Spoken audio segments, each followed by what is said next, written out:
Greetings, ladies and gentlemen, and welcome to this narration of the web novel Humans Don't Make Good Familiars. If you're new to the series, there is a playlist listed down below. And as always, I hope that you enjoy. Chapter 49. Jake's POV. It means you're just over 100 times stronger than the average Niema, and at least 5 times stronger than a court mage, she said. According to this, you have a mana reservoir of 915, 12.2 times the current record holder. I guess that's a lot, I said, almost not even believing what she had said. To put it in perspective, it is estimated that dragons would have been about twice as strong as you, Selakar said. The conversation was 2 days ago, and it immediately led to hours more of experiments in which I had assumed I would be poked and prodded. But really, I was just activating runes and casting small spells. For the most part, anyway. She did have me deposit some blood into a small glass tube like a doctor might use, and I did that by pricking my finger with Mori. Suma fixed it up, and Selakar placed it into the middle of a pre-made magic circle on a table. After about 4 hours, she finally said, "Okay, I think I have enough now. Let's try making you a rune." She fluttered over to the wooden crate and began using magic to float out supplies.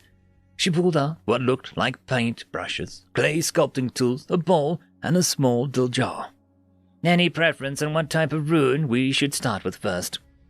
I put a lot of thought into it, and I think a wind rune would be my primary method of attack and augmentation. Could you make some to perform specific tasks? I asked. Okay, I've done wind and air runes before, so we can test those first. After the tests are done, I will begin designing runes to perform specific actions and spells for you. Where are they going to be located? Selakar asked. On my weapons, so you'll need to make them a bit small, I said. Could I see the weapons? She requested. I nodded my head and summoned Destiny, Mori, Igus, and my Jericho armor, and Twilight, my new warhammer. Here you go, I said, as the last of them appeared. You have a great many weapons, she said, examining them all. I see what you mean by needing to make the runes small. There isn't much room on these to work with. She turned away from them and towards me. There is something you may not be aware of. Runes are focuses of magic power and are made by infusing paint dyes and clays with mana, but they have limiters, no matter how powerful the mage activating them may be. If the runes can't handle it, then they will fail and possibly even be rendered inert. One of the ways to prevent this is by increasing the size of the runes, or the concentration of mana used when making them. So if you decrease the size of the runes, then there is a chance they will break under Jake's power, Suma realized. Exactly, Selakar confirmed. You said we could increase the concentration of mana. What does that mean? I wondered.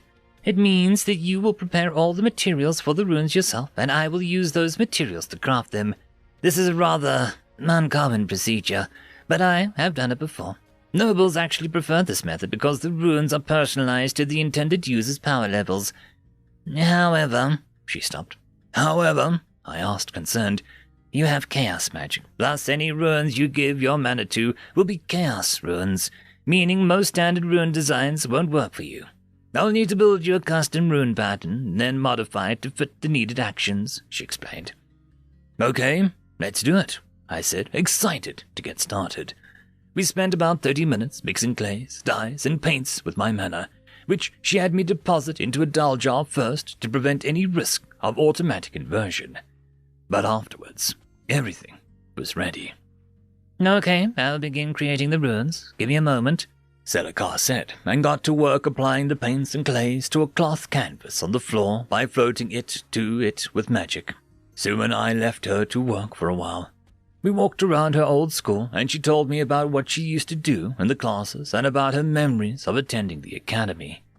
We explored for an hour before going back to Selakar's laboratory to check on her progress. Almost ready, I called out as I walked into the room. Suma landed on the perch that I had mounted for Suma on my shoulder of my armor. That way she didn't have to fly so slowly, and her feet don't poke into my skin. Not quite. The process is more difficult than I imagined. This may take a day or two, Selakar said, without turning to face us. She was deeply concentrating on the problem at hand. We are leaving in just a few days. Will the runes be ready in time? Suma wondered. I believe so, but if they aren't, I'll deliver the rune supplies to different battlefields every month, so you won't need to wait too long. I can always bring the designs to you, she offered. We would prefer to have them before we depart, Suma said. She almost sounded annoyed. I will do my best, Sedekar said, ignoring Suma's tone. The day before you leave, come by. I'm confident I'll have them finished by then. I sighed and agreed, but before I left, she had me fill up several Daljar so that she could make more materials as needed, and probably do a few extra experiments. Now, all we have to do is wait, I said, as Suma and I walked out of the building. You left her detailed list of the runes you wanted, right? Suma asked. Yeah. Honestly, I expected a bigger reaction to paper, though. Seal thought that it was the greatest thing since sliced bread, I joked. What's bread? Suma asked, and I briefly considered opening a restaurant of human foods for Niema. But alas, it's off to war instead. End of story. The algorithm reckons you should be watching this video next, and I recommend that you should be always watching my video. So, click with energy! And yes, clicking that does help the channel. Thank you very much. I just want to quickly thank the T5 channel members and patrons. Alithia, Barky, Beauty Cure, Meridian 117, Cam Maxwell, Casper Arnholt, Albard and Gusta, Savage Patch Papa,